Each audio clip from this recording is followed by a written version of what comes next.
ഇങ്ങനെയൊരു വചന പഠനം നടത്തപ്പെട്ടവണ്ണം ദൈവം സഹായിച്ചതോർത്ത് ദൈവത്തെ സ്തുതിക്കുന്നു. എന്നെ ഈ കാര്യത്തിൽ സമീപിച്ച സഭയോട് എൻ്റെ സന്തോഷം വിശേഷാൽ ഞാൻ അറിയിക്കുകയാണ്. ആത്മീയ നേതൃത്വത്തെ സംബന്ധിച്ചുള്ള ഒരു പഠനം 4 ആഴ്ച കൊണ്ട് ഞാനാണ് ആ 4 ആഴ്ച കൊടുത്തത്. കാര്യം ഈ കാലങ്ങളിൽ ഒരുപാട് യാത്രയും ശുശ്രൂഷയും ഉള്ളതുകൊണ്ട് എല്ലാ ശുശ്രൂഷകൾക്ക് വേണ്ടിയും വളരെ ഒരുങ്ങേണ്ടതായിട്ടുണ്ടല്ലോ.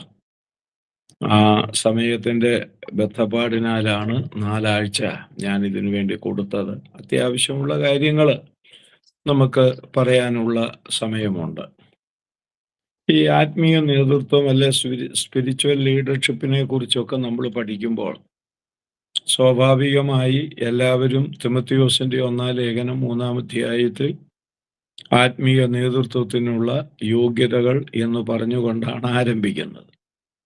ഞാൻ ഇന്ന് അല്ലെങ്കിൽ ഈ ക്ലാസ്സിൽ അതധികം എടുക്കാൻ ആഗ്രഹിക്കുന്നില്ല. വേണ്ടി വന്നാൽ ഒടുവിൽ അത് സംബന്ധിച്ച് പറയാമെന്നാണ് ആഗ്രഹിക്കുന്നത്. ഈ ക്ലാസ് ഒരു പ്രത്യേക നിലയിൽ കൊണ്ടുപോകാനാണ് താല്പര്യപ്പെടുന്നത്. ഒരുപക്ഷേ നിങ്ങൾ ഇതിനു മുൻപ് ഈ ആത്മീയ നേതൃത്വത്തെ കുറിച്ചുള്ള ക്ലാസ്സിൽ എടുക്കുന്ന വിഷയത്തിൽ ഇങ്ങനെയുള്ള ഒരു ഒരു ഒരു പഠനം അധികം നടത്തിയിട്ടുണ്ടായിരിക്കുകയില്ല. എന്ന് പറഞ്ഞാൽ കട്ടിയുള്ള കാര്യം പറയാൻ പോകുന്നു എന്നുള്ളതല്ല. ആത്മീയ നേതൃത്വം എന്നൊക്കെ പറഞ്ഞ് നമ്മൾ പഠിക്കുമ്പോൾ മൂപ്പന്മാരുടെ യോഗ്യതകളൊക്കെ പറഞ്ഞാണ് സാധാരണ തിമോഥെയോസിന്റെ ലേഖനത്തിലും തെസ്സലോനിക്ക ലേഖനത്തിലും ഒതുങ്ങി നിന്നുകൊണ്ടുള്ള കുറെ കാര്യങ്ങൾ. അത് അത്യാവശ്യമെങ്കിൽ നമുക്ക് ചിന്തിക്കാം. എന്നാൽ ഞാൻ എടുക്കാൻ ആഗ്രഹിക്കുന്ന കുറെ കൂടെ വ്യത്യസ്തമായിട്ടാണ് അത് നിങ്ങൾക്ക് കേൾക്കുമ്പോൾ മനസ്സിലാക്കാനായിട്ട് കഴിയും. ആത്മീയ നേതൃത്വത്തോടുള്ള ബന്ധത്തിൽ അല്ലെ സ്പിരിച്വൽ ലീഡർഷിപ്പിനോടുള്ള ബന്ധത്തിൽ ഞാൻ ആദ്യമായിട്ട് എടുക്കാൻ ആഗ്രഹിക്കുന്ന ഒരു വചനം വിശുദ്ധ മത്തായിയുടെ സുവിശേഷം 23-ാം അധ്യായം അതിൻ്റെ 10-ാമത്തെ വാക്യമാണ്. മത്തായി സുവിശേഷം 23-ാം അധ്യായം 10-ാം വാക്യമാണ്. അവിടെ നാം വായിക്കുന്നത് ഇങ്ങനെയാണ്: നിങ്ങൾ നായകന്മാർ എന്നും പേർ എടുക്കരുത്. ഒരുത്തനത്രേ നിങ്ങളുടെ നായകൻ, ക്രിസ്തു തന്നെ. ഇവിടെ ഇതിനു മുൻപ് നമ്മൾ ആരാണെന്ന് പറയുന്നുണ്ട്. 8-ാം വാക്യത്തിന്റെ ഒടുവിൽ നിങ്ങളോ എല്ലാവരും സഹോദരന്മാർ. ഇത് വളരെ ശ്രദ്ധിക്കേണ്ട ഒരു കാര്യമാണ്. ഞാൻ ഓർപ്പിച്ചത് വീണ്ടും ഒന്ന് ആവർത്തിക്കുന്നത് നിങ്ങൾക്ക് അരോചകം ആയിരിക്കേലെന്ന് കരുതുന്നു. അതായത് ഈ ആത്മീയ നേതൃത്വത്തിൽ തിമോഥെയോസിന്റെ ലേഖനത്തിലെ 3-ാം അധ്യായം 1-ാം ലേഖനത്തിന്റെ 3-ാം അധ്യായം മാത്രം പരിശോധിച്ചാൽ നമ്മൾ കാലങ്ങളായിട്ട് അതിൽ കിടന്ന് ഇങ്ങനെ വട്ടം കറങ്ങുന്നവരാണ്. തന്നെയല്ല, ഞാനിപ്പോൾ ഇത് എടുക്കാൻ പോകുന്നു എന്ന് പറഞ്ഞപ്പോൾ നിങ്ങളുടെ ഉള്ളത്തില് ഈ അധ്യായമൊക്കെ മനസ്സിൽ വന്നു കാണും. ഇതിൽ നിന്നായിരിക്കും എടുക്കാൻ പോകുന്നതെന്ന്. എന്നാൽ നിങ്ങൾക്കിപ്പോൾ ഈ വായിച്ചപ്പോൾ മനസ്സിലായി അതിൽ നിന്ന് വ്യത്യാസമായി. ആരാണ് ലീഡർ ആകേണ്ടത്, ആരാണ് നായകൻ, അല്ലെങ്കിൽ ആരാണ് നയിക്കേണ്ടത് എന്ന് ഉള്ള ആ ഒരു വലിയ ചിന്തയിലേക്കാണ് കൊണ്ടുപോകുന്നത്. അതിനാണ് നമ്മൾ ഈ വാക്യം വായിച്ചത്. നമ്മുടെ കർത്താവായ യേശു ശിഷ്യന്മാരോട് പറയുന്ന കാര്യമാണ്, പുറത്തുള്ളവരോട് പറയുന്നതല്ല. നിങ്ങൾ നിങ്ങൾ നിങ്ങൾ എന്നുള്ളത് അവരോടാ പറയുന്നത്. അവരോട് പറയുമ്പോൾ പ്രത്യേകിച്ച് പറയും, നിങ്ങൾ നായകന്മാർ എന്നും പേർ എടുക്കരുത്. ചിലത് എടുക്കരുതെന്ന് പറയുന്നുണ്ട്. അതിലൊന്നാണിത്. എന്ന് പറഞ്ഞാൽ ഞാനാണ് ലീഡർ എന്ന് പറഞ്ഞ് നടക്കരുത്. കാരണം ഒരുത്തനത്ര നിങ്ങളുടെ നായകൻ ക്രിസ്തുവാണ്. അപ്പോൾ ശരിക്കും ഒരു ലീഡർഷിപ്പ് പഠിക്കേണ്ടത് യേശുക്രിസ്തുവിലൂടെയാണ്. മത്തായി സുവിശേഷം 11-ാം അധ്യായം 29-ാം വാക്യത്തിൽ യേശു ഇങ്ങനെ പറഞ്ഞിട്ടുണ്ട്: എൻ്റെ നുകം ഏറ്റുകൊണ്ട് എന്നോട് പഠിപ്പീൻ. ആ എന്നോട് പഠിപ്പീൻ എന്നുള്ളതിന് 2 ആശയങ്ങളുണ്ട്. ഒന്ന്, എന്നെ പഠിപ്പീൻ എന്നും കൂടെ ഉണ്ട്, എന്നോട് പഠിപ്പീൻ എന്നും ഉണ്ട്. അപ്പോൾ അവിടുന്ന് നായകനാകിയാൽ നമ്മൾ ക്രിസ്തുവിനോട് പഠിക്കണം, അല്ലെ ക്രിസ്തുവിനെ പഠിക്കണം. ക്രിസ്തുവിനെ പഠിക്കുമ്പോഴാണ് ഒരു ലീഡർഷിപ്പ് ആഗ്രഹിക്കുന്ന ആളുകളിൽ അതിൻ്റെ വ്യത്യാസം വരുന്നത്. അല്ലാതെ തിമോഥെയോസിൻ്റെ 1-ാം ലേഖനം 3-ാം അധ്യായവും തീത്തോസിൻ്റെ ലേഖനവും ഒക്കെ കാണാതെ പഠിച്ചത് കൊണ്ടൊന്നും ആരും ലീഡറാകാൻ പോകുന്നില്ല. അങ്ങനെ ആകുന്ന ആളുകളുണ്ട്, പക്ഷേ അതൊന്നും ദൈവം ആഗ്രഹിക്കുന്ന ലീഡർഷിപ്പ് അല്ല. ലീഡർഷിപ്പ് ശരിക്കും വരുന്നത് യേശുവിനെ പഠിച്ചിട്ട് വേണം. അത് അവിടുന്ന് തന്നെ പറഞ്ഞിട്ടുള്ള കാര്യമാണ്. എന്നെ പഠിപ്പീൻ, എന്നോട് പഠിപ്പീൻ. ഇത് രണ്ടും വളരെ അത്യാവശ്യമുള്ളതാണ്. ഇപ്പൊ ഉദാഹരണമായിട്ട് പറഞ്ഞാൽ, നമ്മൾ ആ തിമോഥെയോസിന്റെ 1-ാം ലേഖനം 3-ാം അധ്യായം 1-ാം വാക്യം വായിക്കുമ്പോൾ തുടങ്ങുന്നത് തന്നെ എന്തുവാ? ഒരുവൻ അധ്യക്ഷ സ്ഥാനം കാക്ഷിക്കുന്നെങ്കിൽ അത് നല്ല വേലയാകുന്നു. നല്ല വേല, അത് നല്ല വേലയാകും. അപ്പോൾ ഈ ലീഡർഷിപ്പ് ആഗ്രഹിക്കുന്നത് കൊണ്ട് തെറ്റൊന്നുമില്ല, അത് പാപമൊന്നുമല്ല.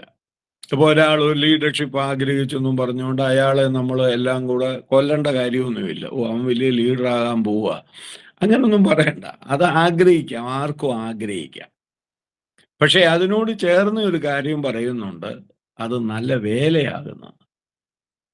ഇന്നിവിടെയാണ് നമുക്ക് നമ്മുടെ ഇടയിൽ വന്നിരിക്കുന്ന ഒരു വലിയ പെശക്. ചിലർ ചിന്തിക്കുന്ന ഈ ലീഡർഷിപ്പ് എന്ന് പറയുന്ന ഒരു സ്ഥാനമാണെന്ന്. കസേര കൊണ്ടോ, അല്ലെങ്കിൽ ഒപ്പുകൊണ്ടോ, ഇല്ലെങ്കിൽ ഒരു പ്രസ്താവന കൊണ്ടോ ഉള്ള ഒരു സ്ഥാനമാണ് ലീഡർഷിപ്പ് എന്ന്. ഞാൻ പഠിക്കുന്ന ബൈബിളിൽ അത് കാണുന്നില്ല. ശരിക്കും ഒരു ലീഡർഷിപ്പ് അല്ലെങ്കിൽ ലീഡർ, അയാൾ വേല ചെയ്യുന്നവന് നല്ല വേലയാകുന്നെന്നാണ്, നല്ല സ്ഥാനമാകുന്നെന്നല്ല അവിടെ പറഞ്ഞിരിക്കുന്നത്, നല്ല വേല. അപ്പോ ഇത് ആഗ്രഹിക്കുന്നതിൽ തെറ്റില്ല. ഇതൊരു നല്ല വേലയാണെന്നൂടെ ബോധ്യത്തിൽ വേണം ആഗ്രഹിക്കാൻ. എന്ന് പറഞ്ഞാൽ വേല എടുക്കണമെന്നർത്ഥം. നമ്മൾ പറയാറുള്ള പോലെ പണിയെടുക്കണം. ആ പണിയെടുക്കുക എന്ന് പറയുന്ന ഈസി കാര്യമൊന്നുമല്ല. ഒരു സഭയുടെ ലീഡറായി പണിയെടുക്കുക എന്ന് പറഞ്ഞാൽ, ഞങ്ങളുടെ നാട്ടിലെ ഭാഷയിൽ പറഞ്ഞാൽ ഒരുത്തൻ ഇഞ്ചി പക്ഷമാണെങ്കിൽ ഒരുത്തൻ കൊഞ്ചു പക്ഷമാണ്. ഈ രണ്ട് കൂട്ടരെയും ശരിയാക്കി കൊണ്ടുപോകണ്ടേ? മനസ്സിലായില്ലേ? എളുപ്പമാണ് മൂപ്പനാകാൻ, എളുപ്പമാണ്. നിങ്ങളാരാ? ഞാൻ ഇന്ന സഭയിലെ മൂപ്പനാ. പക്ഷേ മൂപ്പനെന്ന് പറയാൻ എളുപ്പമാണ്, മൂപ്പൻ എന്നുള്ള സ്ഥാനം ആഗ്രഹിക്കാൻ എളുപ്പമാണ്. പക്ഷെ ആ പണിയിലേക്ക് വരുമ്പോഴാ, വേലയിലേക്ക് വരുമ്പോഴാ അതിൻ്റെ ബുദ്ധിമുട്ട്. അതുകൊണ്ട് അതിൻ്റെ ആ വേലയുടെ എല്ലാ വശവും മനസ്സിലാക്കിയിട്ട് വേണം, ചുരുക്കത്തിൽ പറഞ്ഞ പൗലോസ് പറയുന്നത്, ഒരുവൻ അധ്യക്ഷ സ്ഥാനം കാക്ഷിക്കുന്നെങ്കിൽ അത് നല്ല വേലയാണ്, എന്നിട്ടേ കാക്ഷിക്കാവും.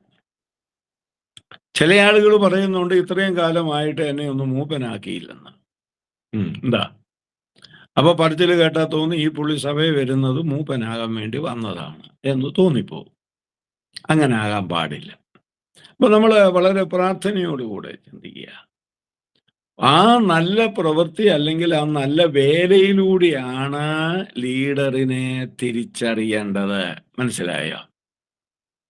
ഒരു പ്രസംഗം നടത്തുന്നത് കൊണ്ടല്ല ഒരു ലീഡറിനെ തിരിച്ചറിയുന്നത്, അല്ലെ ഒരു വലിയ പ്രാർത്ഥന നടത്തുന്നതിലൂടെ അല്ല ലീഡറിനെ തിരിച്ചറിയുന്നത്, ഒരു ക്ലാസ് എടുക്കുന്നതിലൂടെ അല്ല ലീഡറിനെ തിരിച്ചറിയുന്നത്. അദ്ദേഹം ചെയ്യുന്ന ആ പണിയോടുള്ള ബന്ധത്തിൽ, വേലയോടുള്ള ബന്ധത്തിൽ അതെന്തുമാത്രം ജനത്തെ സ്വാധീനിക്കുന്നു, ജനത്തിന് പ്രയോജനകരമാകുന്നു, സഭയ്ക്കു ഫലമാകുന്നു എന്നതാണ് ഒരുവന്റെ ലീഡർഷിപ്പിന്റെ വെളിപ്പെടുത്തൽ എന്ന് പറയുന്നത്, ലക്ഷണം എന്ന് പറയുന്നത്. ഇതൊക്കെ ഒരു വലിയ ചിന്തയാണ്. കാരണം ഇത് കേട്ടാലുടൻ നമ്മുടെ ആളുകൾ ചോദിക്കും, ഇങ്ങനെ എവിടെയെങ്കിലും ഉണ്ടോ? എവിടെയെങ്കിലും ഉണ്ടോ എന്നുള്ളതല്ല ഇതിൻ്റെ മറുപടി, ഇങ്ങനെ ആവണമെന്നുള്ളതാണ് മറുപടി. ഇല്ലേ? നമ്മുടെ മലയാളികളായ നമുക്കൊക്കെ ഒരു ബുദ്ധി, ഇവിടെ അങ്ങനെ ബ്രദറെ ഇത് അങ്ങനെ വല്ലയിടത്തും ഉണ്ടോ? അങ്ങനെ ആരുണ്ട്? ആ ചോദ്യം ചോദിക്കാനല്ല എഴുതി വെച്ചിരിക്കുന്നത്. അങ്ങനെ ആവണം, അതിനാണ് എഴുതി തന്നിരിക്കുന്നത്. ഇപ്പൊ ഞാൻ പറഞ്ഞത്, ഒരു ലീഡർ അവന്റെ പണി നല്ല നിലയിൽ ദൈവത്തിന് പ്രസാദകരമായ വിധത്തിലും ദൈവസഭയ്ക്ക് ഫലമുളവാക്കുന്ന വിധത്തിലും ആകണമെങ്കിൽ അവന്റെ പ്രധാന ലീഡർ അല്ലെങ്കിൽ യഥാർത്ഥ നായകനായ യേശുവിനെ മാതൃകയാക്കണം. യേശു അതാണ് ഇവിടെ പറയുന്നത്, ഞാന് നായകനാണ്, നിങ്ങളാരും നായകന്മാരെന്ന് പേരെടുക്കരുത്, ഞാനാണ് നായകൻ. ഈ നായകനുമായിട്ടുള്ള ബന്ധത്തിലാണ് സഭയിൽ നായകന്മാർ എഴുന്നേൽക്കേണ്ടത്. കാര്യം അവിടുന്ന് ശ്രേഷ്ഠ ഇടയനാണെന്ന, വലിയ ഇടയനും ശ്രേഷ്ഠ ഇടയനുമാണ്. അങ്ങനെ വലിയ ഇടയനായി അവിടുന്ന് സ്വർഗത്തിൽ വിരാജിക്കുമ്പോൾ ആ വലിയ ഇടയന്റെ സഭകളിലെ നായകന്മാരാക്കുന്ന ലീഡർഷിപ്പിലുള്ള ആളുകളും ആ വലിയ ഇടയന്റെ സ്വഭാവത്തെ വെളിപ്പെടുത്തിക്കൊണ്ട് വേണം സഭയിൽ വർത്തിക്കേണ്ടത്, പ്രവർത്തിക്കേണ്ടത്, വേല ചെയ്യേണ്ടത്. എങ്കിൽ മാത്രമേ ആ വേല നല്ല വേലയാകുകയുള്ളൂ. അത് നമ്മൾ കരുതിക്കൊള്ളുന്നത് വളരെ നല്ലതാണ്. ഇനിയും ഈ ലീഡറിന്റെ ആത്മീയ നേതൃത്വത്തിന്റെ അല്ലെങ്കിൽ യേശുക്രിസ്തുവിനെയാണ് ഞാൻ മാതൃകയായിട്ട് എടുക്കുന്നത്. അപ്പോൾ ആ നല്ല ലീഡറിനെ കുറിച്ച് നാം ചിന്തിക്കുമ്പോൾ നമ്മുടെ മാതൃക അതാണ്. സഭയിൽ ലീഡർഷിപ്പിലേക്ക് വന്നവരുടെ മാതൃക എന്ന് പറയുന്നത് അതിൻ്റെ മുൻപ് കാലത്ത് മൂപ്പന്മാരായിരുന്നവരല്ല നമുക്ക് മാതൃക. അത് പ്രത്യേകിച്ച് ഓർത്തുകൊള്ളണം. അതിനു മുൻപ് മൂപ്പന്മാരായിരുന്നവരല്ല മാതൃക, അവരെയും ആ സ്ഥാനത്താക്കി വെച്ച ആ ശ്രേഷ്ഠ ഇടയന്റെ മാതൃകയാണ് നമ്മുടെ മാതൃക. അങ്ങനെ മാതൃക വെച്ച് നോക്കുമ്പോൾ ഓർക്കേണ്ട ഒന്നാമത്തെ കാര്യം, ഈ ക്രിസ്തു ജനിച്ചപ്പോഴേ അദ്ദേഹം പറഞ്ഞില്ല ഞാനാണ് നായകനെന്ന്. 30 വർഷം അദ്ദേഹം നായകനല്ലായിരുന്നു. അതാണ് ആദ്യം മനസ്സിലാക്കേണ്ടത്. അദ്ദേഹം നായകനായിട്ട് വെളിപ്പെട്ടത് എപ്പോഴാ? 3.5 വർഷമാണ്. 3.5 വർഷം. ചിലരെ സംബന്ധിച്ച് വീണ്ടും ജനിച്ചാലോടെ മൂപ്പനാണ്, ചിലരാക്കുകയും ചെയ്യും. അതാ മറ്റൊരു കാര്യം. കാര്യം ആ സഭയിൽ വേറെ ആരും നോക്കാനില്ലേ, പറയാം അച്ഛൻ ഇവിടുത്തെ മൂപ്പനായിക്കോ. എന്നെ അറിയാണ്ട് 66 പുസ്തകത്തിന്റെ പേര് പോലും ശരിക്ക് പറയാൻ അറിയാൻ വയ്യാത്ത ആളിനെ പിടിച്ചാണ് ആ സ്ഥാനത്തേക്ക് കൊണ്ടുവരുന്നത്. അതൊക്കെ ഒരുപാട് പരാജയം ഉണ്ടാക്കുന്നത്, ഒരുപാട് ഭവിഷ്യത്തുണ്ടാക്കുന്നത്. സഭ ആത്മീയമായി വളരേണ്ടതിനും വളർത്തേണ്ടതിനുമായിട്ടാണ് ഈ ആത്മീയ ലീഡർഷിപ്പ്, ഈ നേതൃത്വം എന്ന് പറയുന്നത്. അത് വീണ്ടും ജനിച്ചാൽ ഉടനൊന്നും നായകനാകുകയില്ല, ആരും ലീഡറാകുകയില്ല. അതിനൊരുപാട് പ്രോസസ്സുണ്ട്. നമ്മൾ അതിനു വേണ്ടി കാത്തിരിക്കണം. യേശുക്രിസ്തു 30 വർഷം ലീഡറായിട്ട് പ്രവർത്തിച്ചില്ല. അദ്ദേഹം 30 വർഷം നസറേത്തിലെ ആ വീട്ടിൽ മാതാപിതാക്കൾക്ക് കീഴടങ്ങിയിരിക്കുകയാണ് ചെയ്തത്. എന്നാൽ 30 വർഷം കഴിഞ്ഞ് 30-ാം വർഷത്തിൽ സ്നാനത്തോടു കൂടിയാണ് അദ്ദേഹത്തിന്റെ പരസ്യ ശുശ്രൂഷയെ ആരംഭിച്ചത്. ആ പരസ്യ ശുശ്രൂഷയുടെ അവസാനത്തിലേക്ക് വന്നപ്പോഴാണ് അവിടുന്ന് പറഞ്ഞത്, നിങ്ങളിൽ ആരും നായകൻ എന്ന് പേരെടുക്കരുത്, ഒരുത്തനത്രേ നിങ്ങളുടെ നായകൻ ക്രിസ്തുവൻ. അപ്പോൾ നമ്മളവിടെ ഓർക്കേണ്ടത്, ഘട്ടം ഘട്ടമായിട്ടാണ് ഒരാൾ നായകനാകുന്നത്, പെട്ടെന്നല്ല. ഞങ്ങളുടെയൊക്കെ നാട്ടിലൊരു പറച്ചിലുണ്ട്, മൂക്കാതെ പറിക്കരുതെന്ന്. നന്നായിട്ട് മൂത്ത് പഴുക്കണം. അതിനാണ് ഈ പക്വത എന്ന് പറയുന്നത്. പക്വത. ആ പക്വതയിലേക്ക് എത്തുമ്പോഴാണ് ഒരാൾ ലീഡറാകുന്നത്, നായകനാകുന്നത്. എനിക്ക് നിങ്ങളുടെ അവിടുത്തെ അറിയാൻ വയ്യ, നമ്മുടെ കേരളത്തിലൊക്കെ അത് അന്യം നിന്ന് പോയിരിക്കുക. ആർക്കും ആകാവുന്ന ഒരു സാഹചര്യമായിരിക്കുക ഇപ്പം. പ്രത്യേകിച്ച് ഇപ്പോൾ സഭകളിൽ ആളില്ലാത്തത് കൊണ്ട് ആരേലും വേണമല്ലോ എന്ന് കരുതി അങ്ങനെ അങ്ങ് ആക്കുക. അതെന്തോ ഒരു അപകടമാണെന്നറിയാമോ അതൊക്കെ. ഇവിടെ നാം ഓർക്കേണ്ടത്, പിന്നെയും ഞാൻ പറയുന്നു, യേശു ജനിച്ച സമയത്ത് അല്ലെങ്കിൽ 12ാമത്തെ വയസ്സിൽ പള്ളിയിൽ പോയപ്പോഴോ, അല്ലെങ്കിൽ കുറെ കൂടെ വ്യക്തമായി പറഞ്ഞാൽ 30 വയസ്സ് വരെ അദ്ദേഹം നായകനായിട്ട് വെളിപ്പെട്ടില്ല. അദ്ദേഹം നായകനായി വെളിപ്പെട്ടത് 30 വയസ്സ് കഴിഞ്ഞാണ്. സ്നാനപ്പെട്ടു പരസ്യ ശുശ്രൂഷയ്ക്ക് ഇറങ്ങി ഏതാണ്ട് അതിൻ്റെ ഒടുവിലായപ്പോൾ ഇവരോട് പറയുക, ഒരുത്തനത്രേ നിങ്ങളുടെ നായകൻ ക്രിസ്തു തന്നെ. നമ്മൾ തിമോഥെയോസ് ലേഖനത്തിൽ നിങ്ങൾ വായിച്ചിട്ടുണ്ട് നിശ്ചയമായും. 1 തിമോഥെയോസ് 3 എൽഡേഴ്സിനെ കുറിച്ചിങ്ങനെ പറയുമ്പോൾ, നിഗളിച്ചിട്ട് പിശാചിന് വന്ന ശിക്ഷാവിധിയിൽ അകപ്പെടാതിരിപ്പാൻ പുതിയ ശിഷ്യനും അരുതെന്നാ പറഞ്ഞിരിക്കുന്നത്. പുതിയ ശിഷ്യനായിരുത്. 1 തിമോത്തിയോസ് 3 നിങ്ങൾക്ക് നോക്കിയാൽ കാണാം. പുതിയ ശിഷ്യനായിരുത്. ആരാ ഈ പുതിയ ശിഷ്യൻ? പലരും വിചാരിക്കുന്നത് ചെറുപ്പക്കാരാണെന്ന്. അല്ല. അവിടെ പുതിയ ശിഷ്യൻ എന്ന് പറഞ്ഞാൽ പുതുതായി രക്ഷിക്കപ്പെട്ട് ദൈവകൃപയിലേക്ക് സഭയോട് ചേർന്ന് വരുന്ന ആളുകളെയാണ്. ഒരുപക്ഷെ അയാൾക്ക് 70 വയസ്സ് കാണാം, 60 വയസ്സ് കാണാം. അയാൾ പുതിയതാ. അല്ലാതെ ചെറുപ്പക്കാരെ ഉദ്ദേശിച്ചല്ല ഇവിടെ പറയുന്നത്. പുതിയ ശിഷ്യനരുതെന്ന് പറഞ്ഞാൽ ആ സമയത്ത് പുതുതായി രക്ഷിക്കപ്പെട്ട് സഭയിലേക്ക് വന്നവരുടെ കാര്യമാണ്. അവരെ പിടിച്ച് മൂപ്പനാക്കരുതെന്ന്. മനസ്സിലായില്ലേ? തിമോത്തിയോസിന്റെ 1 ലേഖനം 5 അധ്യായം, നിങ്ങൾ ഇതെല്ലാം എടുത്ത് പിന്നെ നോക്കിയാൽ മതി, എഴുതിയിട്ടിട്ട് 5 അധ്യായം എടുത്തൊന്ന് നോക്കണം. അവിടെ ഒരു വചനം പൗലോസ് പറയുന്നുണ്ട്, വേഗത്തിൽ ആരുടെ മേലും കൈവയ്ക്കരുതെന്ന്. അത് നമ്മുടെ ഇടയിൽ ചിലർ തെറ്റിദ്ധരിച്ചിട്ടൊക്കെ ആ ക്ലാസ് എടുക്കുകയും പറയുകയും ചെയ്യുന്നത്. വേഗത്തിൽ ആരുടെ മേലും കൈവയ്ക്കരുതെന്ന് ചിലർ ഉദ്ദേശിക്കുന്നത് എന്നാന്നറിയാമോ? പെട്ടെന്ന് ഒരുത്തന്റെ മേലെ അന്യായം എടുക്കരുത് എന്നുള്ള അർത്ഥമാണ് അവിടെ ഉദ്ദേശിക്കുന്നത്. അങ്ങനെയല്ല സഹോദരങ്ങളെ. അവിടെ എൽഡേഴ്സിന്റെ കാര്യം പറഞ്ഞു വരുമ്പോൾ ഓർപ്പിക്കുക, പെട്ടെന്ന് ആരുടെ മേലും കൈവയ്ക്കരുതെന്ന് പറഞ്ഞ അർത്ഥം എന്നാന്നറിയാമോ?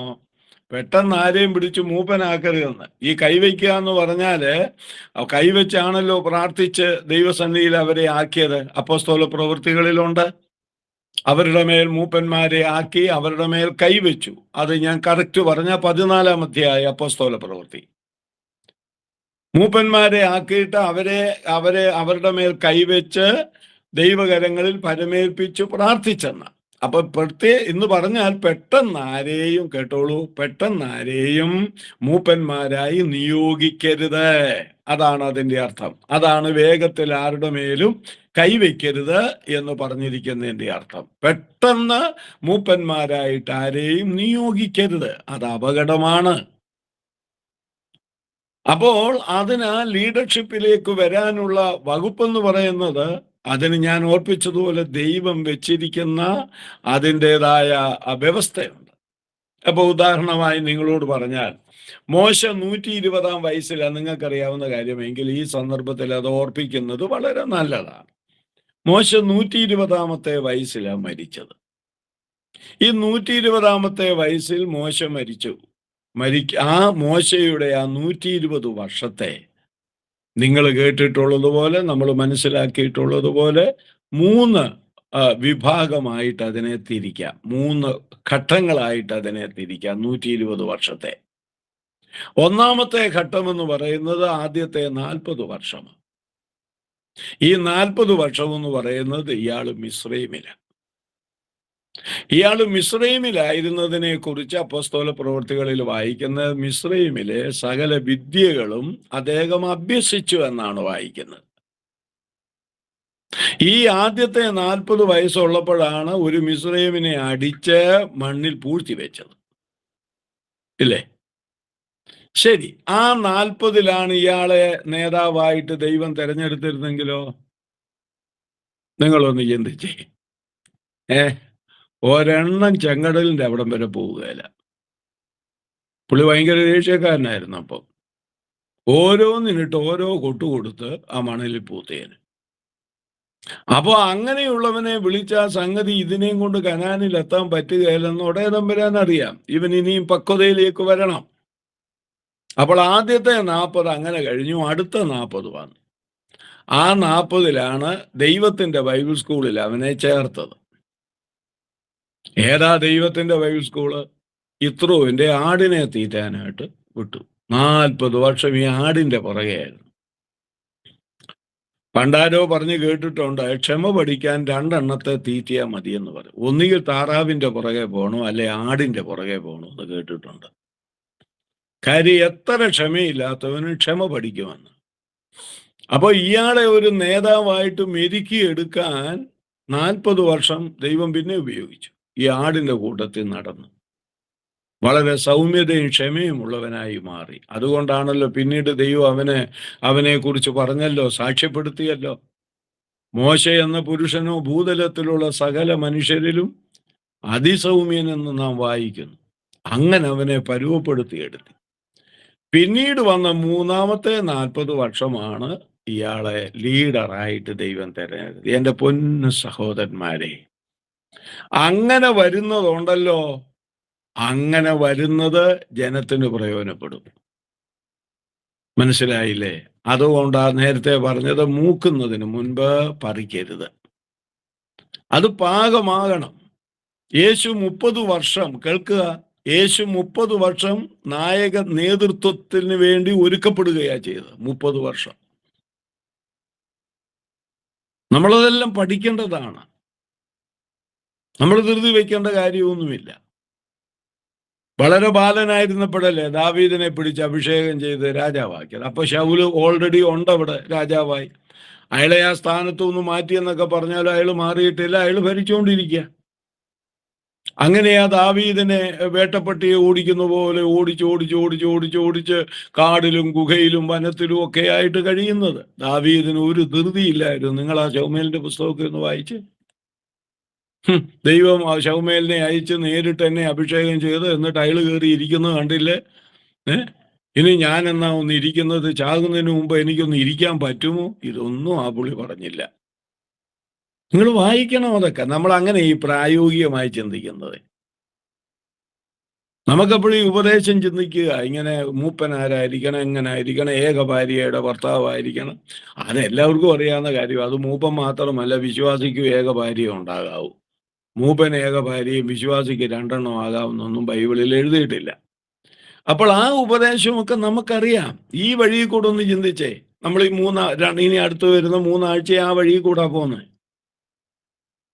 ഈ ദാവീദിന് ഒരു പരാതിയും അയക്കില്ല. ഒടുവിൽ നമ്മൾ എന്താ വായിക്കുന്നത്? 1 ശമൂവേൽ 24-ാം അധ്യായത്തിലേക്ക് വരുമ്പോൾ തക്കത്തിൽ ശൗലിനെ കിട്ടുന്നുണ്ട്. അവനെ അവിടെ വെച്ച് കൊല്ലാമായിരുന്നു. കൂടെയുള്ളവർ പറഞ്ഞു, ദേ ശൗലിതാ തട്ടിയേക്കാൻ പറഞ്ഞില്ല. ആളുകളോട് ഈ ദാവീദ് പറഞ്ഞു, അവന്റെ മേ കൈവയ്ക്കരുത്, അവൻ അഭിഷക്തന്, അവന്റെ മേ കൈവയ്ക്കരുത്. എന്താ കാര്യം എന്ന് പറയാ? വേണേ കൊന്നിട്ട് രാജാവാകാമായിരുന്നു. ദാവീദ് ചിന്തിച്ചത് എന്താ? ദൈവം എനിക്ക് സിംഹാസനം തരുമ്പോൾ ഞാൻ ഇരിക്കുന്നുള്ളൂ. ദൈവം എൻ്റെ കയ്യിൽ ചെങ്കോല് തരുമ്പോഴേ ഞാൻ പിടിക്കുന്നുള്ളൂ. എൻ്റെ പൊന്ന് യുവ സഹോദരന്മാരെ, നിങ്ങളെല്ലാം യുവാക്കളാണെന്ന് എനിക്കറിയാം. നമ്മൾ ഒന്നിനും തത്രപ്പെടണ്ട, ധൃതി വയ്ക്കണ്ട.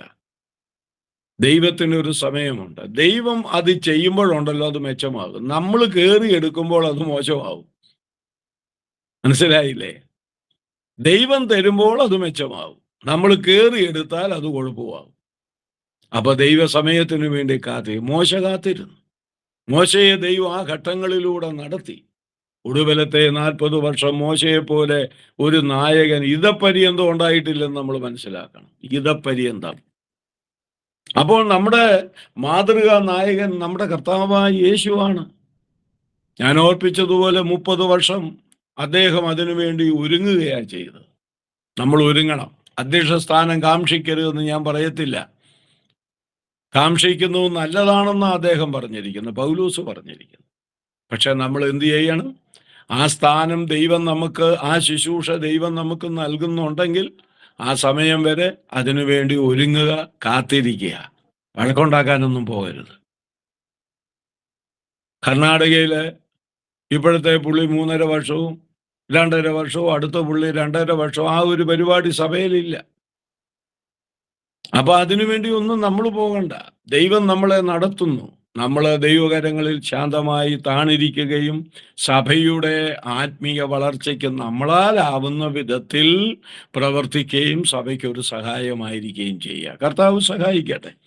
എന്നിട്ട് ഈ ലീഡറിനെ കുറിച്ച് പറയുന്ന മറ്റൊരു കാര്യം, നമ്മുടെ കർത്താവിനെ കുറിച്ച് പറയുന്ന മറ്റൊരു കാര്യം, കർത്താവ് നിങ്ങളിൽ ആരും നായകൻ എന്ന് പേരെടുക്കരുത്, ഒരുത്തനത്രയും നിങ്ങളെ നായകൻ എന്ന് പറഞ്ഞിട്ട് അതിൻ്റെ 8-ാം വാക്യത്തിലേക്ക് വരുമ്പോൾ ഒരു കാര്യം, അതിൻ്റെ മുമ്പിലത്തെ വാക്യമാണ്, അവിടെ ഒരു കാര്യം പറയുന്നത്, നിങ്ങളോ എല്ലാവരും സഹോദരന്മാര്. മനസ്സിലായോ? ആ ഒരു കാഴ്ചപ്പാട് നമുക്ക് വേണം. നിങ്ങളോ എല്ലാവരും സഹോദരന്മാര്. ആ ഒരു കാഴ്ചപ്പാടാണ് വാസ്തവത്തിൽ തുടർന്ന് നമ്മളെ ലീഡർഷിപ്പിലേക്ക് നടത്തേണ്ടത്. ഒരു സ്ഥലം സഭയിൽ എത്ര ആളുകളുണ്ടോ അത്രയും ആളുകൾ എൻ്റെ സഹോദരന്മാരാ. ആ സാഹോദര്യ വർത്തിയിലൂടെ നമ്മൾ പോകുമ്പോഴാണ് പിന്നീട് നമ്മളെ ലീഡർഷിപ്പിലേക്ക് ദൈവം കൊണ്ടുവരുന്നത്. യേശുവിനെ നമുക്കൊന്ന് ശ്രദ്ധിക്കാം. എബ്രായലേഖനം 2-ാം അധ്യായത്തിന്റെ 11-ാം വാക്യത്തിൽ എന്താ പറയുന്നതെന്നറിയാമോ? അവരെ സഹോദരന്മാരെന്ന് വിളിക്കാൻ യേശു ലജ്ജിച്ചില്ലെന്ന് എഴുതിയിരിക്കുന്നു. നോക്കിയേ, ഇതല്ലേ ഒരു യഥാർത്ഥ നായകൻ. അവരെ സഹോദരന്മാരെന്ന് വിളിക്കാൻ യേശു ലജ്ജിച്ചില്ല. യേശുവിന്റെ പിതാവ് ഒന്ന്, നമ്മുടെ പിതാവ് ഒന്ന്, അത് ആ വേദഭാഗത്ത് അത് പറഞ്ഞിട്ടുണ്ട്. അപ്പോൾ ആദ്യം നമ്മൾ സഭയിൽ സഹോദരന്മാരെന്നുള്ള ബന്ധത്തിൽ ജീവിക്കുക, ജീവിച്ചു മാതൃകയാകുക, സഹോദരന്മാർക്കെല്ലാം പ്രിയമുള്ളവരായി മാറുക, സഹോദരന്മാർ നമുക്ക് പ്രിയരായിട്ട് നമ്മൾ കാണുക. അങ്ങനെ നല്ല സാഹോദര്യ ബന്ധത്തിൽ മുന്നോട്ട് പോയി ദൈവം നമ്മളെ ഒരു ലീഡർഷിപ്പിലേക്ക് കൊണ്ടുവരുമ്പോൾ നമ്മളാകുക. അതുവരെ നമ്മൾ ഓർക്കേണ്ടത്, നിങ്ങളോ സഹോദരന്മാർ. ഇനി തുടർന്ന് നമ്മൾ ഈ ലീഡറിനെ കുറിച്ച് പഠിക്കുമ്പോൾ, അല്ലെങ്കിൽ യേശുവിനെ കുറിച്ചാണ് ഞാൻ ഈ പറയുന്ന ലീഡറിന്. ഈ ക്രിസ്തു, ഈ ലീഡർ ശുശ്രൂഷിപ്പിക്കുന്നവനല്ല, ശുശ്രൂഷിക്കുന്നവന്. മനസ്സിലായോ? ഈ ലീഡർ ശുശ്രൂഷിപ്പിക്കുന്നവനല്ല, ശുശ്രൂഷിക്കുന്നവന്. 2 വാക്യങ്ങൾ നിങ്ങൾക്കൊന്ന് പറഞ്ഞു തരാം. ആദ്യം മത്തായി സുവിശേഷം 23-ാം അധ്യായം 11-ാം വാക്യമാണ്. അവിടെ എന്താ എഴുതിയിരിക്കുന്നത്? നിങ്ങളിൽ ഏറ്റവും വലിയവൻ നിങ്ങളുടെ ശുശ്രൂഷക്കാരനാകണം. തന്നെ താൻ ഉയർത്തുന്നവനെല്ലാം താഴ്ത്തപ്പെടും. 12-ാം വാക്യം, തന്നെത്താൻ താഴ്ത്തുന്നവനെല്ലാം ഉയർത്തപ്പെടും. ഇവിടെ നമ്മുടെ കർത്താവ് നമ്മളെ പഠിപ്പിക്കുക, ഒരുവൻ ലീഡർഷിപ്പിലേക്ക് വരാൻ അവനുള്ള അടുത്ത യോഗ്യത, അവൻ വലിയവൻ, ഏറ്റവും വലിയവൻ, നിങ്ങളുടെ ഇടയിൽ ഏറ്റവും വലിയവൻ എന്ത് ചെയ്യണം? നിങ്ങളുടെ ശുശ്രൂഷക്കാരനാകണം. ഇച്ചിരി ബുദ്ധിമുട്ടുള്ള കാര്യം. അതാ ഞാൻ പറഞ്ഞത്, വീണ്ടും പറയുക, തിമോത്തിയോസിന്റെ 1-ാം ലേഖനം 3-ാം അധ്യായം പഠിച്ചാൽ നമുക്ക് ഇത്രയും വിഷമം വരത്തില്ലെന്നേ. അതിനകത്ത് പറഞ്ഞിരിക്കുന്ന കാര്യങ്ങൾ മിക്കതും നമ്മൾ പാലിക്കുന്നതാ, ഇല്ലേ? പാലിക്കുന്നതാ. നേരത്തെ പറഞ്ഞ പോലെ മദ്യപനാകരുതെന്ന് പറഞ്ഞിട്ടുണ്ട്, തല്ലുകാരനാകരുതെന്ന് പറഞ്ഞിട്ടുണ്ട്, ഏക ഭാര്യയുടെ ഭർത്താവായിരിക്കണമെന്ന് പറഞ്ഞിട്ടുണ്ട്, മക്കളെ നന്നായി വളർത്തുന്നവനായിരിക്കണമെന്ന് ഇതൊക്കെ നമ്മൾ ചെയ്തുകൊണ്ടിരിക്കുക. ഇപ്പം നിങ്ങളുടെ മക്കൾ ആരും മോശക്കാരില്ല, എല്ലാവരും നല്ല പിള്ളേരാ. നിങ്ങൾ ഏക ഭാര്യയുടെ ഭർത്താവായി കുടുംബജീവിതം നയിക്കുന്നവരാ. നിങ്ങൾ ഒരെണ്ണം മദ്യപിക്കുന്നവരല്ല, സിഗരറ്റ് വലിക്കുന്നവരല്ല, അതിഥി സൽക്കാര പ്രിയരാ. നിങ്ങളുടെ വീട്ടിൽ വരുന്നവരെ നിങ്ങൾ സൽക്കരിക്കുന്നുണ്ട്. അയർലൻഡിലൊക്കെ ഞങ്ങളെ പോലുള്ളവർ വന്നാൽ ഏത് വീട്ടിൽ പോകണമെന്ന് നമുക്കങ്ങ് ചിന്താക്കുഴപ്പം, എല്ലാവരും വിളിക്കുക. അതുപോലെ നിങ്ങൾക്ക് അതിഥി സൽക്കാര പ്രിയരുമാണ് നിങ്ങൾ, അത് നമുക്കറിയാം. അപ്പോൾ ഞാൻ പറഞ്ഞത് നിങ്ങൾ മനസ്സിലാക്കണം. തിമോത്തിയോസിന്റെ 1-ാം ലേഖനം 3-ാം അധ്യായത്തിൽ പറഞ്ഞിരിക്കുന്ന ആ യോഗ്യതകളിൽ മിക്കതുമൊക്കെ നമുക്ക് ഇപ്പോഴേ ഉള്ളവരാ നമ്മൾ. പക്ഷെ അതുപോരല്ലോ.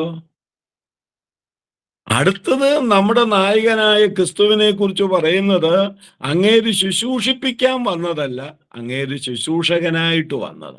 അതുകൊണ്ടാണ് നമ്മളോട് പറഞ്ഞത്, എന്തു പറഞ്ഞത്? 11-ാം വാക്യം എഴുതിയതാണ്, മത്തായി 23:11. നിങ്ങളിൽ ഏറ്റവും വലിയവൻ നിങ്ങളുടെ ശുശ്രൂഷക്കാരനാകണം. അല്ലേ?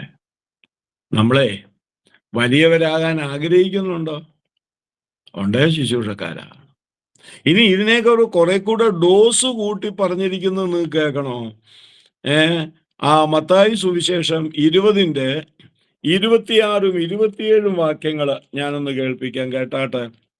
ഇതേ കാര്യം തന്നെ മത്തായി 20-ന്റെ 26, 27. നിങ്ങളിൽ അങ്ങനെയരുത്. നിങ്ങളിൽ മഹാനാകുവാൻ ഇച്ഛിക്കുന്നവനെല്ലാം നിങ്ങളുടെ ശുശ്രൂഷക്കാരനാകണം. അപ്പൊ ഞാനത് ഇങ്ങനൊന്ന് പറഞ്ഞോട്ടെ. മഹാൻ എന്നുള്ളതിന്റെ ഭാഗത്ത് നിങ്ങളിൽ ലീഡറാകാൻ ആഗ്രഹിക്കുന്നവരൊക്കെ എന്ത് ചെയ്യണം? നിങ്ങളുടെ ശുശ്രൂഷക്കാരനാകണം. അതിന് നമുക്ക് പറ്റുമോ?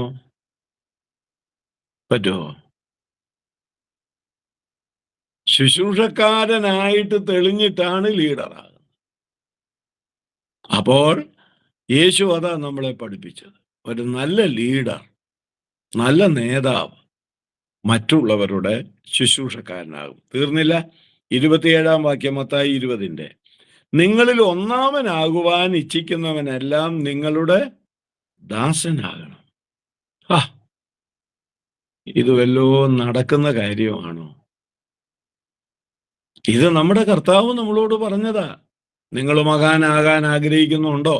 കർത്താവ് നമ്മളോട് ചോദിക്കുക. അങ്ങനെ നിങ്ങൾ മകാൻ ആഗ്രഹിക്കുന്നെങ്കിൽ നിങ്ങൾ മറ്റുള്ളവരുടെ ദാസനാകണമെന്ന്. ഇത് പറയുമ്പോൾ എനിക്കെന്ത് യോഗ്യതയുണ്ടെന്ന് ഞാനും ചിന്തിച്ചുകൊണ്ടിരിക്കുക. മനസ്സിലായില്ലേ? ഇതിൽ കുറഞ്ഞ ഒരു വ്യവസ്ഥ നമുക്ക് വെച്ചിട്ടില്ല എൻ്റെ പൊന്നു സഹോദരങ്ങളെ. ഇതിൽ കുറഞ്ഞ ഒരു വ്യവസ്ഥ നമുക്ക് വെച്ചിട്ടില്ല. നിങ്ങളിൽ മകാനാകാൻ ആഗ്രഹിക്കുന്നവനെല്ലാം നിങ്ങളുടെ ദാസനാകണം. അതിന് മുകളിൽ പറഞ്ഞത് നമ്മൾ ചിന്തിച്ചു. നിങ്ങളിൽ മകാനാകുവാൻ നിങ്ങളിൽ ഒന്നാമനാകാൻ ഇച്ഛിക്കുന്നവനെല്ലാം ദാസനാകണം മറ്റുള്ളവരുടെ. നിങ്ങളിൽ മകാനാകുവാൻ ഇച്ഛിക്കുന്നവനെല്ലാം ശുശ്രൂഷക്കാരനാകണം. ഈ രണ്ട് കാര്യങ്ങൾ പറഞ്ഞിട്ട് ആ 20-28 നിങ്ങൾ നോക്കിയേ. യേശു ചുമ്മാത് പറഞ്ഞതല്ല. 28 പറയാണ്, മനുഷ്യപുത്രൻ ശുശ്രൂഷ ചെയ്യിപ്പാനല്ല, ശുശ്രൂഷിപ്പാനും അനേകർക്ക് വേണ്ടി തൻ്റെ ജീവനെ മറുവിലയായി കൊടുപ്പാനും വന്നതുപോലെ തന്നെ എന്ന് പറഞ്ഞു. അപ്പോൾ യേശു തന്നെ അത് പറയുക. മനുഷ്യപുത്രൻ ലോകത്തിൽ വന്നത് ശുശ്രൂഷ ചെയ്യിപ്പാനല്ല, ശുശ്രൂഷിപ്പാനാ. ഇത് നമ്മുടെ യേശു പറഞ്ഞ കാര്യമാണെന്നേ. ഇങ്ങേരാരാ? ഒരു സാധാരണ മനുഷ്യനാണോ? അല്ലല്ലോ. ഈ പ്രപഞ്ചത്തെ മുഴുവൻ നിർമ്മിച്ച ദൈവമല്ലേ ഈ മനുഷ്യനായിട്ട് വന്ന് നിന്നുകൊണ്ട് ഈ കാര്യം പറയുന്നത്. നമുക്ക് ആ വശത്തോടൊന്ന് ചിന്തിച്ചു നോക്കിയാൽ ഞാൻ മനസ്സിലാക്കുന്നത് നമ്മുടെ ചങ്കുപെടയുമെന്ന്. ആ വശത്തോട് ചിന്തി ഇതാരാ ഈ പറയുന്നത് നമ്മൾ ആദ്യം തിരിച്ചറിഞ്ഞാട്ട്. ദൈവമായവൻ മനുഷ്യനായിട്ട് ഈ കണ്ടതിനെ മുഴുവൻ സൃഷ്ടിച്ച, കണ്ടതും കാണപ്പെടാത്തതുമായ സകലത്തെയും ഉളവാക്കിയവൻ ആ ദൈവം മനുഷ്യനായി വന്ന് നിന്നുകൊണ്ട് പറയുകയാണ്, ഞാൻ വന്നത് ശുശ്രൂഷ ചെയ്യിക്കാനല്ല, ശുശ്രൂഷിക്കുവാന്. ഓ, എന്തൊരു മാതൃകയാ നമ്മുടെ മുൻപാകെ വെച്ചിരിക്കുന്നത്. അതുകൊണ്ട് ലീഡർഷിപ്പിലേക്ക് ആഗ്രഹിക്കുന്നത് വളരെ നല്ലതാണ്. പക്ഷെ അതിൻ്റെ ബെസ്റ്റ് ക്വാളിറ്റി, ഇതിനപ്പുറം വേറൊന്നുമില്ല. ആ ബെസ്റ്റ് ക്വാളിറ്റിയാണ് നമ്മുടെ കർത്താവ് നമ്മളെ പഠിപ്പിച്ചിരിക്കുന്നത്. അദ്ദേഹം പറയുന്നത് എന്താ? നമ്മളോട് ഈ കാര്യങ്ങൾ പറഞ്ഞിട്ട് പറയുക, ഞാൻ ശുശ്രൂഷ ചെയ്യിപ്പാൻ വന്നതല്ല, അതുകൊണ്ടാണ് നിങ്ങളോട് ഞാൻ ഈ കാര്യം പറയുന്നത്. യേശു എന്ത് ചെയ്തോ അതേ നമ്മളെ പഠിപ്പിച്ചിട്ടുള്ളൂ. അതൊരു വലിയ കാര്യം. നമ്മളെ പഠിപ്പിച്ചത് യേശു ചെയ്യുകയും ചെയ്തു. ഇന്നത്തെ പൊരുത്തക്കേട് ഇതാണ്, അല്ലേ? പഠിപ്പിക്കാനൊക്കെ, എനിക്ക് നിങ്ങളെ പഠിപ്പിക്കാനൊക്കെ വളരെ എളുപ്പമാണ്. വേദപുസ്തകത്തിൽ നിന്ന് വായിച്ചും പഠിച്ചും ഒക്കെ എനിക്ക് നിങ്ങളെ പഠിപ്പിക്കാം. പക്ഷെ യേശു പഠിപ്പിച്ചത് അങ്ങനെ അല്ലായിരുന്നേ. അവിടുന്ന് എന്തു പഠിപ്പിച്ചോ അത് ജീവിതത്തിൽ എന്തുണ്ടോ അത് പഠിപ്പിച്ചു. അദ്ദേഹം ശുശ്രൂഷ ചെയ്യിപ്പാനല്ല വന്നത്. അതുകൊണ്ടാണ് നമ്മളോടും പറഞ്ഞത് നിങ്ങൾ ശുശ്രൂഷക്കാരായിരിക്കണം എന്ന്. അതാണ് ലീഡർഷിപ്പിലേക്കുള്ള മറ്റൊരു ഗുണം, മറ്റൊരു യോഗ്യത എന്ന് നാം മനസ്സിലാക്കേണ്ടതായിട്ട് ഉണ്ട്. ഇനി വേറെ ഒരു കാര്യം, ഈ ലീഡർഷിപ്പിലേക്ക് വരാനുള്ള മറ്റൊരു ഗുണം പറഞ്ഞാൽ, ഈ ലീഡർഷിപ്പ് ആഗ്രഹിക്കുന്നവരൊക്കെ യഥാർത്ഥ ശിഷ്യന്മാരായിരിക്കണം. വിശ്വാസികളെല്ലാവരും യഥാർത്ഥ ശിഷ്യന്മാരാകണം. പക്ഷേ അതിനേക്കാൾ ഒരു പടി ലീഡർഷിപ്പിൽ നിൽക്കുന്നവര് ഒരു യഥാർത്ഥ ട്രൂ ഡിസൈപ്പിൾഷിപ്പ് എന്ന് പറയും, യഥാർത്ഥ ശിഷ്യത്വം ഉള്ളവരായിരിക്കണം. അത് യേശു ആഗ്രഹിക്കുന്നുണ്ട്. നമുക്ക് അതിന് ആ ശിഷ്യനാകുന്നത് എങ്ങനെ? നമ്മൾ മത്തായി സുവിശേഷം 10-ാം അധ്യായം 24-25 വാക്യങ്ങൾ ഞാനൊന്ന് പറഞ്ഞുകൊള്ളട്ടെ. മത്തായി 10-24-25 കേട്ടോളുക. ശിഷ്യൻ ഗുരുവിന് മീതെയല്ല, ദാസൻ യജമാനനു മീതെയുമല്ല. ഗുരുവിനെ പോലെ ആകുന്നത് ശിഷ്യന് മതി. യജമാനനെ പോലെ ആകുന്നത് ദാസനും മതി. ഇതിൻ്റെയൊക്കെ പൊരുള് നമ്മൾ എന്തുമാത്രം കണ്ടുപിടിച്ചിട്ടുണ്ട്, മനസ്സിലാക്കിയിട്ടുണ്ട്. ഒരാത്മീയ ലീഡർ, ഒരാത്മീയ നേതാവ് എങ്ങനെയുള്ളവനായിരിക്കണം? അവനൊരു യഥാർത്ഥ ശിഷ്യനായിരിക്കണം. ശിഷ്യൻ എന്ന് പറഞ്ഞാൽ തന്നെ നമുക്കറിയാം 3 ഗുണങ്ങളുള്ളവനാണ് ശിഷ്യൻ. 1, ഗുരുവിനെ അനുഗമിക്കുന്നവൻ. 2, ഗുരുവിനെ അനുകരിക്കുന്നവൻ. 3, ഗുരുവിനെ അനുസരിക്കുന്നവൻ. ഗുരുവിനെ അനുഗമിക്കുന്നവനും ഗുരുവിനെ അനുസരിക്കുന്നവനും ഗുരുവിനെ അനുകരിക്കുന്നവനുമാണ് ഒരു യഥാർത്ഥ ശിഷ്യൻ. ആ ശിഷ്യനെ കുറിച്ച് ഇവിടെ പറയുന്നു, അവന് ഗുരുവിന് മീതെയല്ല, പിന്നെ ഗുരുവിനെ പോലെ ആകുന്നത് മതിയെന്ന്. എൻ്റെ പൊന്നു സഹോദരന്മാരെ, എന്തോരു വർത്തമാനമായി യേശു പറഞ്ഞത്! എന്തൊരു വർത്തമാനം ഈ പറഞ്ഞത്! നമ്മളെ പോലെ ആയാൽ പോരാ, അല്ലെങ്കിൽ നമുക്ക് മുൻപ് പരിചയമുള്ള ഒരു നേതാവിനെ പോലെ ആയാൽ പോരാ. അവരൊക്കെ പരിമിതിയുള്ളവരാ. ഇവിടെ പറയും, നിങ്ങൾ ഗുരുവിനെ പോലെ ആയാൽ മതി. അപ്പോൾ ഗുരുവിനെ പോലെ ആയി വേണം ഒരാള് ഒരു നല്ല നേതൃത്വത്തിലേക്ക് വരേണ്ടത്. അതാ ഞാൻ ആദ്യം പറഞ്ഞത്, നല്ല വേലയാ ഇത്. കുറെ അധ്വാനമുള്ള കാര്യമാ, കഠിനാധ്വാനമുള്ള കാര്യമാണ്. ആ സെൻസിലാണ് ഇത് നല്ല വേല എന്ന് പറഞ്ഞിരിക്കുന്നത്. അല്ല ചുമ്മാതെ ഇതൊരു നല്ല വേലയാ, അങ്ങനല്ല. ഇതിന്റെ പിൻപിൽ വലിയ പണിയുണ്ട്. നേരത്തെ പറഞ്ഞ അതേ വാക്ക് ഞാൻ ഉപയോഗിക്കാം, വലിയ പണിയുണ്ട്. നന്നായി പണിയെടുക്കണം.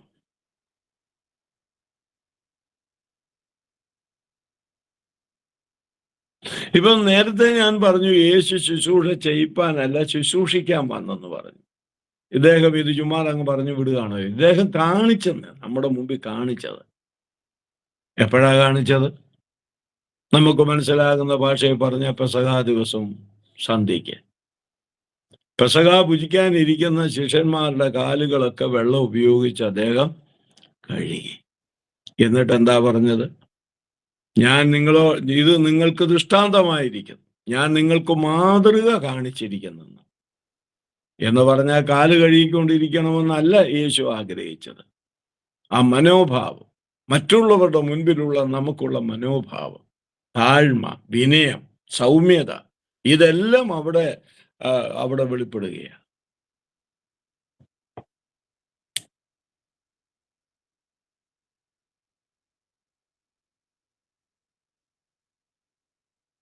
ഇങ്ങനെയൊക്കെയാണ് നമ്മുടെ നേതൃത്വമെങ്കിൽ നമ്മുടെ സഭകൾക്കൊക്കെ എത്രയോ വലിയ വ്യത്യാസം വരുമായിരുന്നു. എത്രയോ വലിയ വ്യത്യാസം വരും.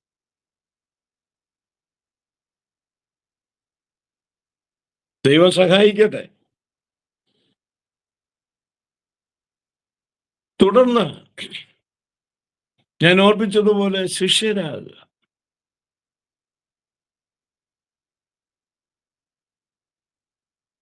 ഇപ്പൊ ഈ ശിഷ്യന്മാര് വളരെ കുറവായിപ്പം.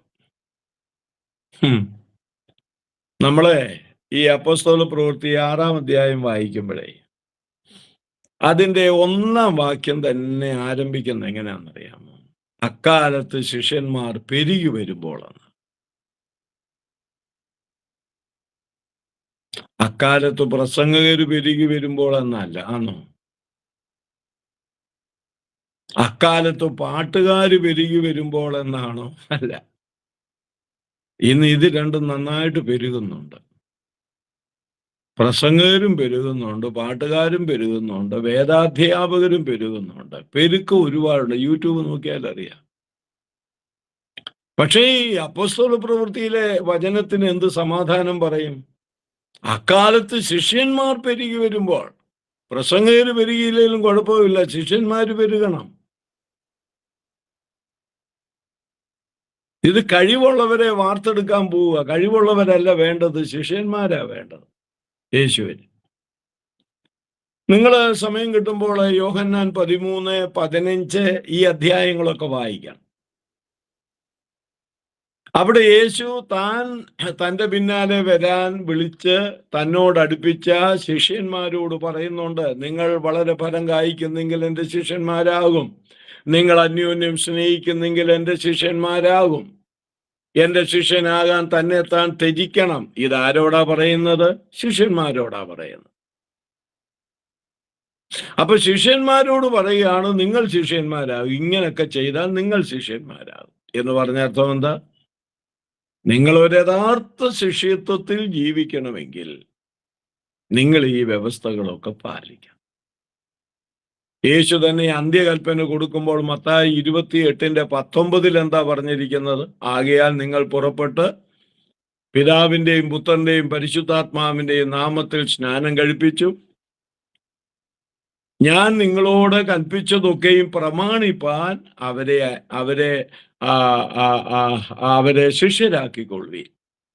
എങ്ങനെ ശിഷ്യരാക്കണം? ഞാൻ നിങ്ങളോട് കൽപ്പിച്ചതൊക്കെയും പ്രമാണിപ്പാൻ അവരെ ഉപദേശിച്ചും കൊണ്ട് ശിഷ്യരാക്കണം. യേശു കൽപ്പിച്ച വചനം വിശ്വാസികളെ പഠിപ്പിച്ച് അവരെ ശിഷ്യരാക്കണം. അപ്പൊ ചുരുക്കത്തിൽ അതിനർത്ഥം എന്താ? അവിടെ എഴുതിയിട്ടുണ്ട്, ഞാൻ നിങ്ങളോട് കൽപ്പിച്ചതൊക്കെയും പ്രമാണിപ്പാൻ. വചനം അനുസരിക്കുക. വചനം അനുസരിക്കുന്നതിലൂടെയാണ് ഒരുവൻ ഒരു യഥാർത്ഥ ശിഷ്യനാകുന്നത്. ഒരു യഥാർത്ഥ ശിഷ്യന്. അങ്ങനെ ഒരു യഥാർത്ഥ ശിഷ്യന് മാത്രമേ ഒരു നല്ല ലീഡറായി തീരാൻ കഴിയുള്ളൂ. ലീഡറായിട്ട് നടക്കാം, പക്ഷേ ദൈവപ്രസാദമുള്ള, സഭയ്ക്ക് ഗുണമുള്ള ഒരു ലീഡർ ആകണമെങ്കിൽ ഇവിടെ ഇപ്പോൾ നമ്മൾ ചിന്തിച്ചതുപോലെ യഥാർത്ഥ ശിഷ്യനായിട്ട് മാറും. നമ്മൾ ഇത് ചിന്തിക്കുമ്പോഴൊക്കെ നമ്മളോട് തന്നെ ചോദിക്കുകയും നമ്മളെ തന്നെ പരിശോധിക്കുകയും ചെയ്യണം. ഞാൻ ഇങ്ങനെയൊക്കെയുള്ള രീതിയിലാണോ? എങ്കിൽ നമുക്ക് നേതൃസ്ഥാനം ആഗ്രഹിക്കാം. അത് നല്ല വേലയാണ്. കർത്താവ് അതിന് നമ്മളെ സഹായിക്കുമാറാകട്ടെ.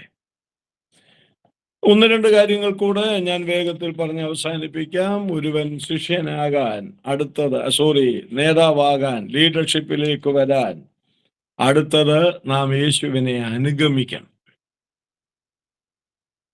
യേശുവിനെ അനുഗമിക്കണം. ഈ 4-ാം അധ്യായത്തിന്റെ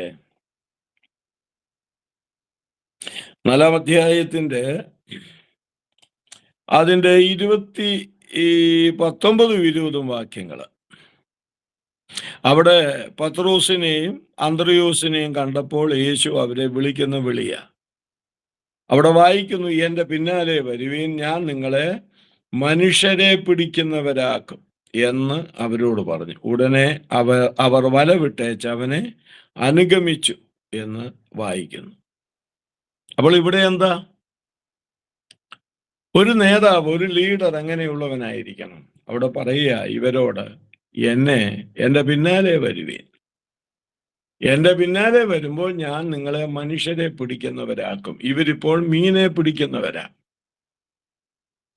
മീനിനെ പിടിച്ചു നടക്കുന്നവരെ മനുഷ്യരെ പിടിക്കുന്നവരാക്കുമെന്ന്. വ്യവസ്ഥ എന്താ? എൻ്റെ പിന്നാലെ വരണം. അപ്പോൾ ഒരുവൻ നേതാവാകാൻ ആഗ്രഹിക്കുന്നെങ്കിൽ അടുത്തത് അവൻ ചെയ്യേണ്ടത് യേശുവിൻ്റെ പിന്നാലെ ചെല്ലണം. യേശുവിൻ്റെ പിന്നാലെ ചെന്നാലുള്ള ഗുണം എന്താ? യേശു നടന്നതുപോലെ നടക്കാൻ പറ്റും. 1 യോഹന്നാന് 2-ാം അധ്യായം 6-ാം വാക്യത്തിൽ, 1 യോഹന്നാൻ 2:6 നാം എന്താണ് അവിടെ വായിക്കുന്നത്? അവനിൽ വസിക്കുന്നു എന്ന് പറയുന്നവൻ അവൻ നടന്നതുപോലെ നടക്കണം. ആ 2-ാം അധ്യായത്തിന് തന്നെ വീണ്ടും താഴേക്ക് വായിക്കുമ്പോൾ അവിടെ എന്താ കാണുന്നത്? പത്രോസ് പറയുകയാണ്, പിന്തുടരുവാൻ നമുക്കൊരു മാതൃക വെച്ചേച്ചു പോയിരിക്കുന്നു. പിന്തുടരുവാൻ നമുക്ക് ഒരു മാതൃക വെച്ചേച്ചു പോയി. അപ്പോൾ നാം പിന്നാലെ ചെല്ലുമ്പോൾ എന്താ സംഭവിക്കുന്നത്? അവിടുന്ന് നടന്നതുപോലെ നമുക്ക് നടക്കാൻ കഴിയും. അവിടുന്ന് കാണിച്ച മാതൃക പ്രകാരം നടക്കാൻ കഴിയും. അങ്ങനെ നടക്കുന്നവർക്ക് മാത്രമേ ഒരു യഥാർത്ഥ ശിഷ്യനായിട്ട്, ലീഡറായിട്ട് തീരാൻ പറ്റുകയുള്ളൂ. ഇത് യേശുക്രിസ്തു ശിഷ്യന്മാരോട് പറഞ്ഞ കാര്യമാണ്. അതുകൊണ്ട് വാത്സല്യ സഹോദരന്മാരെ, ഞാൻ എൻ്റെ വാക്കിൻ്റെ അവസാനത്തിലേക്ക് വരികയാണ്. ഒരുവൻ ആത്മീയ നേതാവ് ആകാൻ ആഗ്രഹിക്കുന്നെങ്കിൽ, ഒരു സ്പിരിച്വൽ ലീഡർഷിപ്പ്, ആത്മീയ നേതൃത്വം ആഗ്രഹിക്കുന്നെങ്കിൽ, അത് നല്ല വേലയാണ്, അയാളെ കുറ്റം പറയേണ്ട. എന്നാൽ അത് നല്ല പണിയുള്ളതാണെന്ന് ഓർക്കണം. നല്ല പണിയുണ്ട്, ഈസി കാര്യമല്ല. വലിയ അധ്വാനം അതിൻ്റെ പുറകെ ഉണ്ട്, ഭയങ്കര അധ്വാനമുണ്ട്. വചനത്തിൽ അധ്വാനിക്കുന്ന മൂപ്പന്മാരെന്ന് പറയുന്നുണ്ട്. ഇരട്ടി മാനത്തിന് അവരെ യോഗ്യരായി എണ്ണണമെന്ന് വായിക്കുന്നു. അവർ വചനത്തിൽ അധ്വാനിക്കുന്നവര്. വചനത്തിലെ അധ്വാനം ചെറിയ കാര്യമൊന്നുമല്ല കേട്ടോ.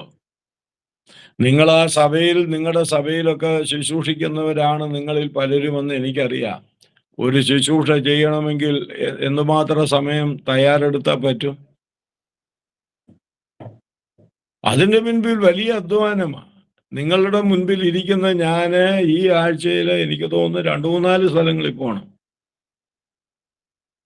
അത് ഓരോന്ന് ദിവസം അടുക്കും തോറും എനിക്ക് ഭയങ്കര വിഷമമാണ്. വർഷം ഇത്രയായി പ്രസംഗം തുടങ്ങിയിട്ട്, എന്നിട്ടും വിഷമമാണ് എനിക്ക്. കാരണം എന്തെങ്കിലും കൊണ്ട് കൊടുത്താൽ മതിയോ? പ്രാർത്ഥിക്കണം, ഒരുങ്ങണം, പഠിക്കണം. അതുകൊണ്ട് നാം ഓർത്തതുപോലെ ഇതൊരു നല്ല പണിയാ, നല്ല പണിയാ. നമ്മൾ പറയാറുള്ളത് നല്ല പണിയുണ്ട് ഇതിന്, നല്ല വേലയാ, നല്ല പണിയാ. അല്ലാതെ ചുമ്മാതൊന്നും ആരും ലീഡർഷിപ്പിലേക്ക് വരരുത്. അതാണ് എനിക്ക് പറയാനുള്ളത്. ഞാൻ തൽക്കാലം വാക്കുകൾ അവസാനിപ്പിക്കുന്നു. ഇത്രയും പറഞ്ഞ കാര്യം ഒന്നുകൂടെ ഞാനൊന്ന് പറഞ്ഞ് നിർത്തട്ടെ. യേശുവാണ് നമുക്ക് ഏറ്റവും നല്ല നായകൻ. ആ യേശുവിൻ്റെ മാതൃക നമ്മൾ കുറേശ്ശെ ചിന്തിച്ചു കൊണ്ടിരിക്കുകയായിരുന്നു. ആ ക്രിസ്തു എന്താ പറഞ്ഞത്? ഞാൻ ശുശ്രൂഷ ചെയ്യിപ്പാനല്ല, ശുശ്രൂഷിക്കാനായിട്ടാണ് വന്നത്. അപ്പോൾ നായകൻ, ലീഡർ, അവൻ ശുശ്രൂഷ ചെയ്യിപ്പിക്കുന്നവനല്ല, ശുശ്രൂഷിക്കുന്നവനാണ്. രണ്ടാമത് യേശു പറഞ്ഞ എന്താ? ഒരുവൻ ശിഷ്യനാണെങ്കിൽ മാത്രമേ ലീഡറാകാൻ പറ്റുകയുള്ളൂ. ശിഷ്യന്മാർക്കല്ലാതെ ആർക്ക് ലീഡറാകാൻ പറ്റുകയില്ല. ആ ശിഷ്യൻ ഗുരുവിനെ അനുഗമിക്കുന്നവനും അനുകരിക്കുന്നവനും അനുസരിക്കുന്നവനുമായിരിക്കണം. അപ്പോഴത്തേക്ക് അവനൊരു പക്വതയിലേക്ക് വരും. മോശ 3 ഘട്ടങ്ങളായിട്ടാണ് ജീവിതത്തിൽ ആ പക്വതയിലേക്ക് വന്നത്. യേശു 30 വർഷം ഒരുക്കപ്പെട്ടാണ് ആ നേതൃത്വത്തിലേക്ക് വന്നത്. അതുകൊണ്ട് ആ സമയത്തിന് വേണ്ടി നമ്മൾ കാത്തിരിക്കണം. ദാവീദിൻ്റെ ആ മനോഭാവം നമുക്കുണ്ടാകണം. കർത്താവ് അതിനെ സഹായിക്കട്ടെ. ഞാൻ അവസാനിപ്പിക്കുന്നു. ഇനിയുള്ള കാര്യങ്ങൾ നമുക്ക് ദൈവം അനുവദിച്ച അടുത്ത ആഴ്ചയിൽ ഈ സമയത്ത് ചിന്തിക്കാം. ദൈവം അതിനിട വരുത്തട്ടെ. എല്ലാവരെയും ദൈവം വ്യക്തികളായി, കുടുംബങ്ങളായിട്ട് അനുഗ്രഹിക്കട്ടെ. നിങ്ങളുടെ സഭയെയും ദൈവം ധാരാളമായി സഹായിക്കട്ടെ എന്ന് പ്രാർത്ഥിക്കുന്നു. കർത്താവിൻ്റെ നാമം വാഴ്ത്തപ്പെടുമാറാകട്ടെ.